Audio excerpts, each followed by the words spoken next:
Good morning, everyone. This is Dr. Akshay, Associate of Orthopedics Department. So today's topic is two topics which we'll discuss are ankylosing spondylitis and rheumatoid arthritis. Both are autoimmune disorders which affect the musculoskeletal disorders. Okay, musculoskeletal system. So basically, we'll start with ankylosing spondylitis. Okay. So basically in this topic we'll be discussing about introduction of ankylosing spondylitis, the incidence, risk factors, etiology, pathophysiology, the clinical manifestations, complications, the treatment, prognosis and medical management of uh, ankylosing spondylitis. So coming to introduction, so go with the definition. So the definition is it's a chronic inflammatory disease primarily affecting the spine and the sacroiliac joints. The Greek, it is derived from the Greek word meaning ankylos, meaning stiffness of joints, and spondylo meaning vertebra. Okay, so basically it is an inflammation and stiffness of the spine. So chronic inflammation progresses slowly to the bony ankylosis of these particular joints, especially of the spinal cord, and occasionally some major joints as well. Okay, as you can see, the thoracic spine and the sacroiliac joint. The most commonest or the first joint to be involved is the sacroiliac joint. This finally results in the fused vertebra and a rigid spine.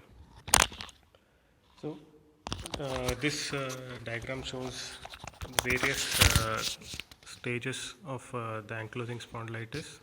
The first is image shows the normal spine. In the second image, you can see the early spondylotic inflammatory changes in the end plate that is seen, which later progresses to ankylosis by bony fusion or fusion of the bones. So coming to incidence, it can fall between 1 to 2 per thousand population with a male predilection over the woman. The age of onset will be somewhere around 15 to 35 years, and it is most commonly encountered in young individuals, and the symptoms appear at a later stage, maybe somewhere after 30 years. Okay. Risk factor is male gender, age between 15 to 35, and genetic predilection is HLA-B27. So coming to etiology, there is genetic predilection, that is HLA-B27, then the trigger of environmental factors, and in turn the response from the immune system that starts this cascade of inflammation. So pathophysiology, both the genetic and environmental factors appear to be involved. This HLA-B27 presents an antigen to the CD8 T cells, which in turn activate the immune system.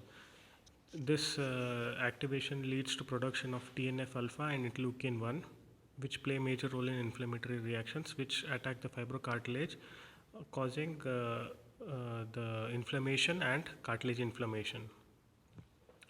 erosions. There is enthesitis. The major sites of histologic changes that is happening is in the enthus, that is the attachment of ligaments to the bone. So this leads to mild and destructive synovitis.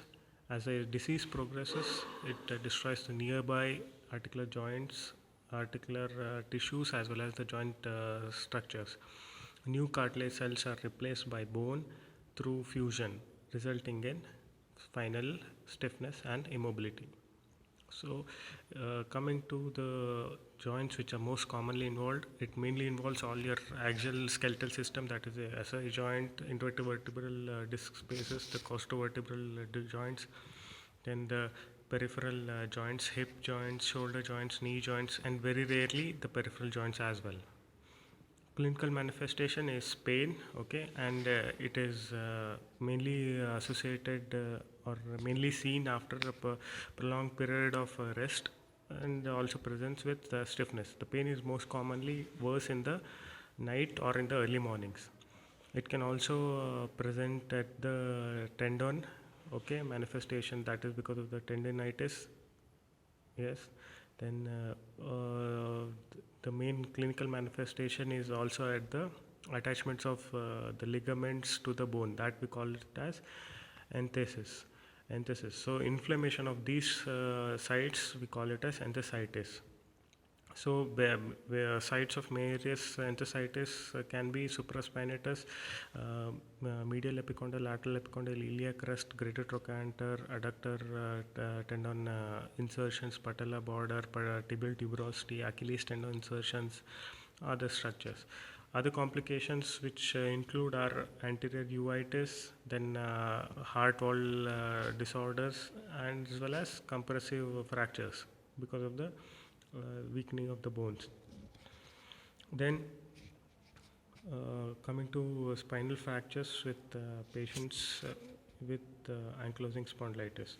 So there was a research conducted in United States wherein they could identify that the ankylosing spondylitis was associated with cervical fractures, which were the most commonest, that is 53%, followed by thoracic, that is 42%. Spinal cord injury was present in 28% of the cervical fractures and 16% of the thoracic fractures.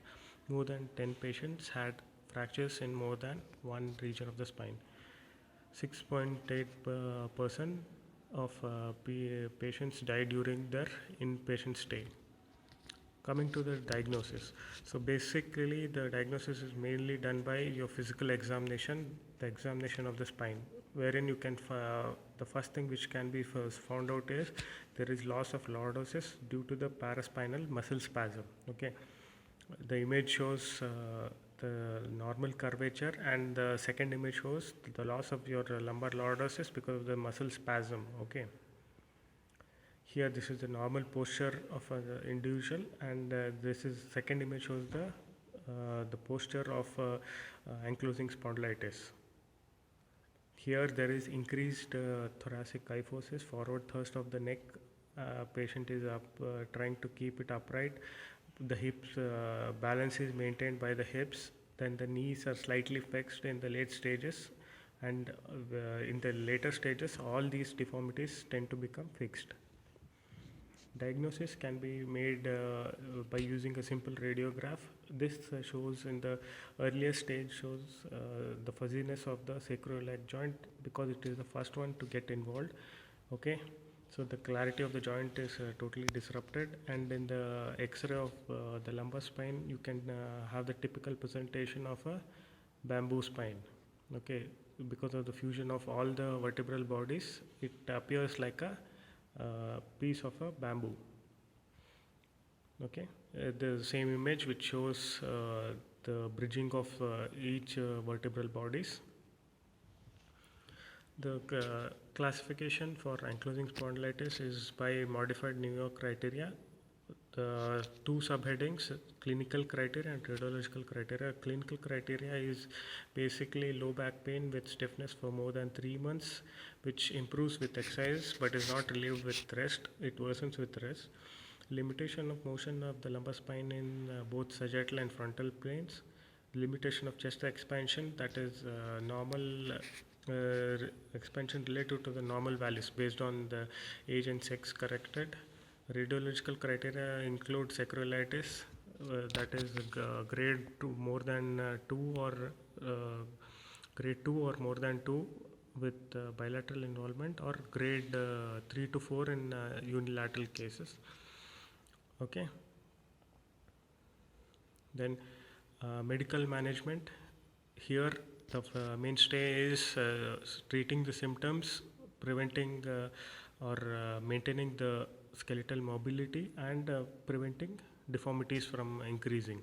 So all these are to be taken into consideration. So pharmacological treatment mainstay is NSAIDs to prevent the inflammation, anti-TNF medications, corticosteroids, disease modifying drugs like hydroxychloroquine. Then recent introduction of biological drugs, something like secukinumab, that is an interleukin 17A inhibitor, and it provides improvements in signs and symptoms. Okay, So the physical functioning and quality of life will improve with this particular drug. The other exercises which are to be done are physical therapy, massages, hydrotherapy. All these help in making the joints to be in a mobile condition. The third way of treatment is by preventing deformities by giving proper supports while lying down, or advising the patient to sleep more prone rather than sleeping supine with a pillow. Even if he uses a pillow, the pillow should have a proper posturing so that the cervical spine doesn't lose its curvature. The normal lordosis to be maintained. Yes. Then maintenance of erect posture during standing. All these have to be advised to the patient so that the condition which is a benign and doesn't have a proper treatment can be controlled. The next treatment is using of spinal braces to help maintain the posture of the spine. Using of heel cups to prevent the inflammation of your enthesis. Also along with usage of canes or walkers. Surgical management is a mainstay of treatment if in case it involves major joints, something like hip joints, wherein the uh, the functionality is totally affected. So in these conditions, total hip replacement is usually done to make sure he gets back his mobility. In surgical corrections in the spine, wherein you can do a vertebral wedge osteotomy in the lumbar region so that the maximum kyphosis is reduced and the patient at least has a upright posture so that he can have a gaze in the front. Coming to the prognosis, it is a benign condition as I already told, and it is characterized by exacerbations and remission. So we need to maintain proper anti-inflammatories to control the exacerbations and make sure patient doesn't have a morbid conditions because of this condition. Okay, then prime predictors of his prognosis are how severe his dysfunction is in presence of peripheral joint involvement, as well as particularly the hip joint that severely affects his movements. So the first Saturday of every May is celebrated or sort of commemorated as a World Ankylosing Spondylitis Day, also denoted by a blue ribbon. Any queries? I think you can just go through the topic once. Any doubts or anything, we'll have a session for clearing that. Thank you.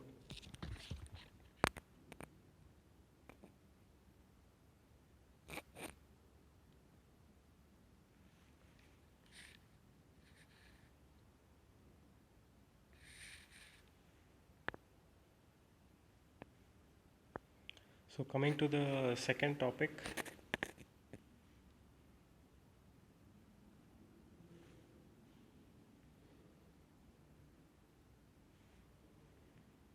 Coming to the second topic, that is rheumatoid arthritis. Rheumatoid arthritis is another autoimmune disorder which mainly affects all your synovial joints. Okay, so the definition is it is a chronic autoimmune disease characterized by polyarthritis that preferentially affects the small joints. Epidemiology incidence is 1 to 3%, prevalence is 0.3 to 1.5%, with female predilection of 1 is to 3. Age group is 30 to 50 years. Etiology, the exact etiology is not known, but there is a genetic predisposition with HLA DR1 and autoantibodies that are IgM and IgG type.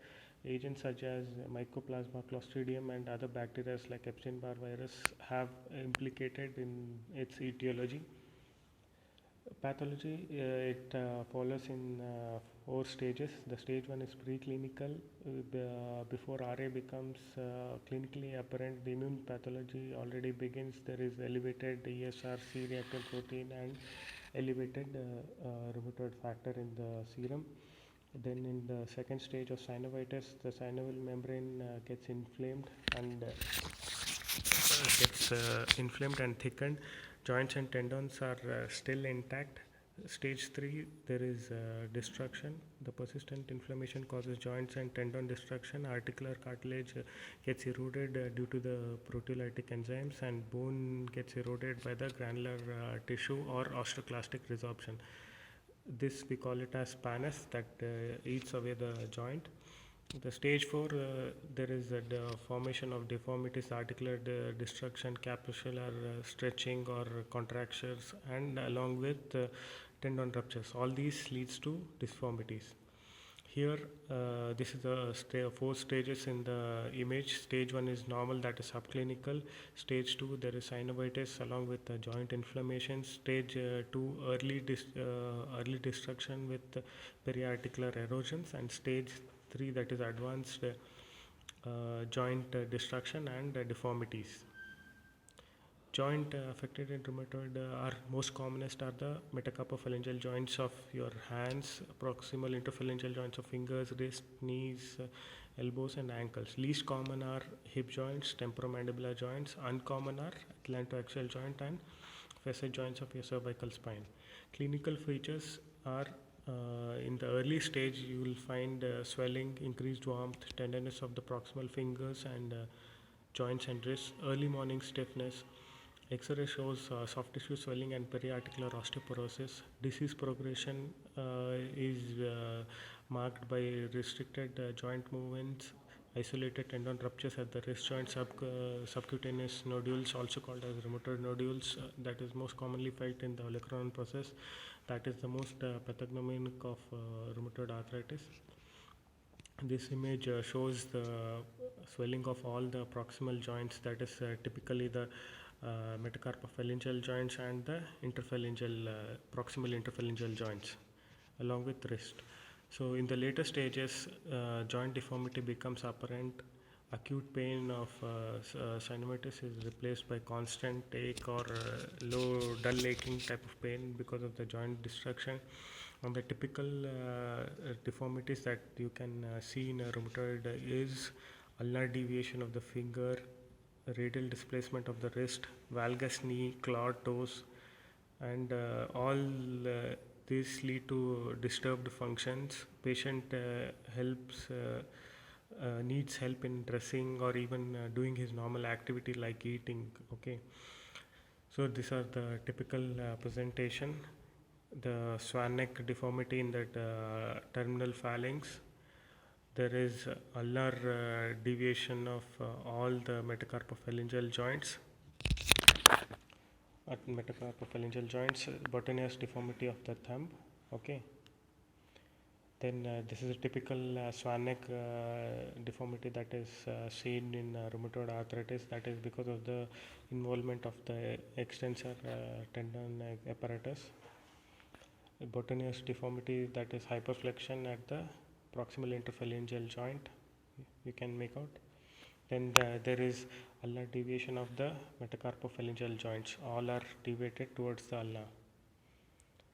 And this is a typical rheumatoid nodule which is seen most commonly on the olecranon process, also along with other areas. Okay, this is the pathognomonic of rheumatoid arthritis.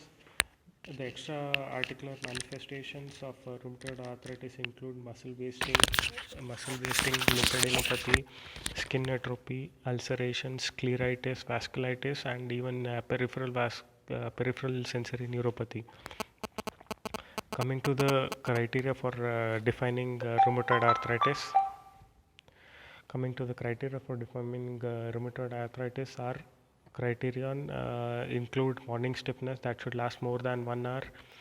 Then there should be arthritis of 3 or more joints, arthritis of hand joints, 1 or more sole and wrist, then symmetric arthritis, then in the presence of the rheumatoid nodules, then presence of the rheumatoid factor in the serum, then the radiological changes that include erosions or unequivocal body decalcification localized or adjacent to the joints, that we call as periarticular osteopenia.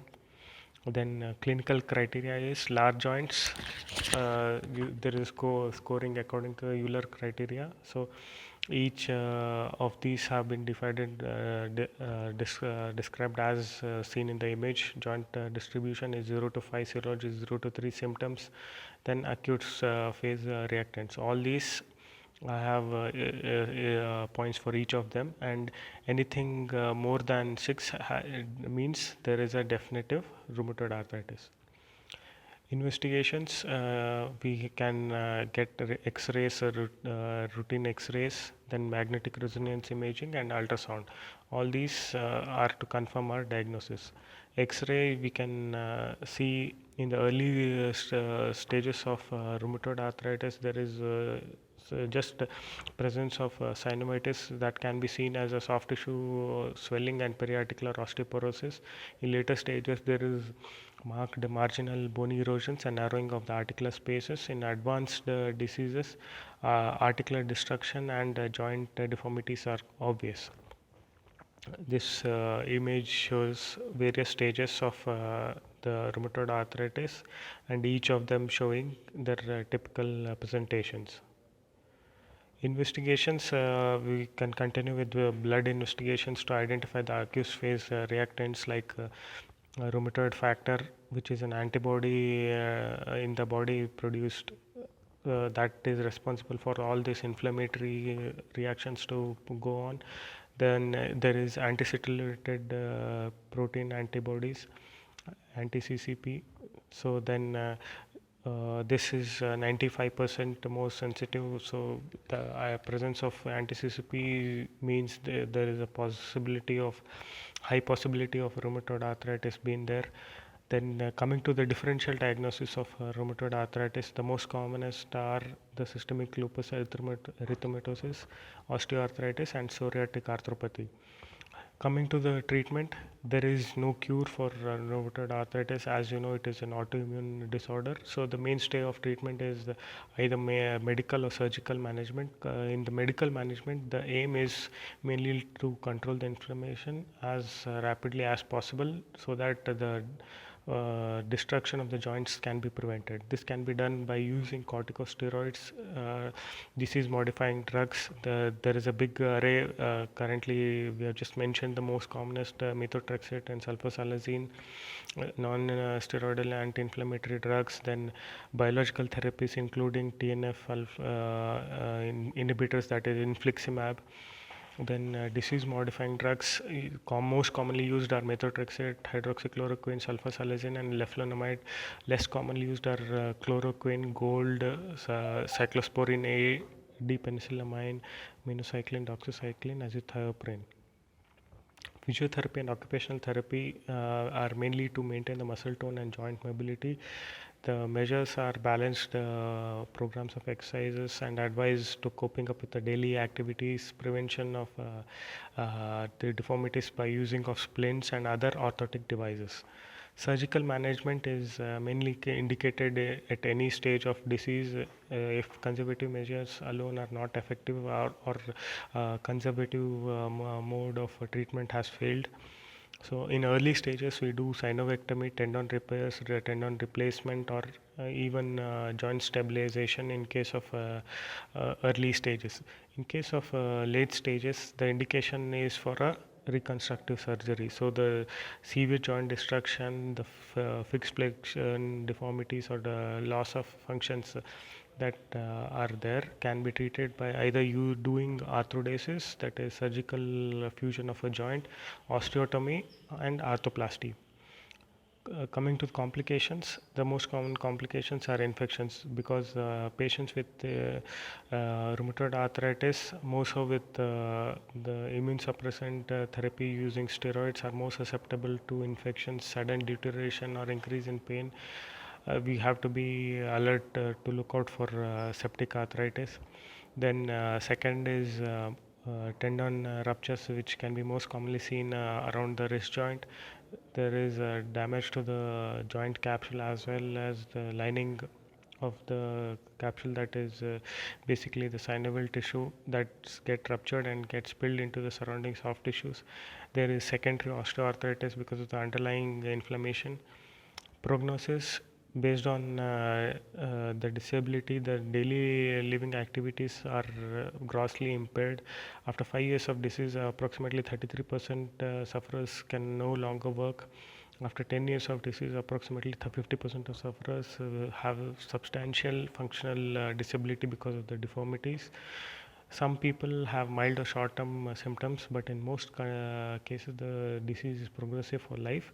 The life shortening effect of rheumatoid arthritis varies. The most sources mention that lifespan reduction of 5 to 10 years is seen in rheumatoid arthritis patients. Thank you. I think this is enough. Any doubts or anything can be discussed in the next session. So I hope you go through the topics well, and these are the most commonest topics which have been asked. So you